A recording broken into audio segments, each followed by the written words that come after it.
Hello, എന്തൊക്കെയുണ്ട് വിശേഷം? എല്ലാവർക്കും സുഖമല്ലേ? ഞങ്ങൾക്ക് രണ്ടുപേർക്കും നൈറ്റ് ഷിഫ്റ്റ് ഉള്ളൊരു ദിവസമാണിന്ന്. ഇപ്പോൾ സമയം വൈകുന്നേരം ഏകദേശം 5 മണിയായിട്ടുണ്ട്.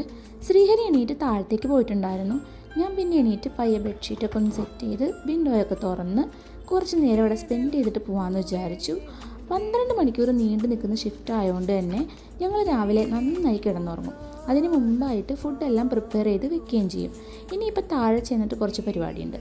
ഇതിപ്പോൾ ഞങ്ങൾക്ക് വെഡ്ഡിങ് ആനിവേഴ്സറിക്ക് ഗിഫ്റ്റ് ഇട്ടിട്ടുള്ള കുറച്ച് ഫ്ലവേഴ്സാണ്. ആദ്യം തന്നെ അതൊക്കെ ഒന്ന് അറേഞ്ച് ചെയ്ത് വെച്ചു. ഇനിയിപ്പോൾ ഫുഡ് കഴിക്കുക, ഫുഡ് കൊണ്ടുപോകാനുള്ളത് പ്രിപ്പയർ ചെയ്ത് പാക്ക് ചെയ്ത് വെക്കുക, അതൊക്കെയാണ് പരിപാടി. അപ്പം ഇന്ന് കൊണ്ടുപോകാൻ പൊറോട്ടയാണ്. അതെല്ലാം ഒന്ന് എടുത്തു വെച്ചതിന് ശേഷം ഞങ്ങൾ രണ്ടുപേരും ഒരുമിച്ചിരുന്ന് ഫുഡൊക്കെ കഴിച്ച് റിലാക്സ് ചെയ്തു. അതിനുശേഷം മുകളിൽ പോയി റെഡിയായി വന്ന് യൂണിഫോമൊക്കെ ഇട്ട് ഷൂസൊക്കെ ഇട്ട് പോകാനായിട്ട് നിൽക്കുകയാണ്. അപ്പം ഇങ്ങനെയാണ് ഞങ്ങൾക്ക് രണ്ടുപേർക്കും നൈറ്റ് ഷിഫ്റ്റ് ഉള്ള ഒരു വൈകുന്നേരം കടന്നു പോവുക. ഇനിയിപ്പോൾ രാവിലെയാണ് കാണുക. അപ്പോൾ ബായ്.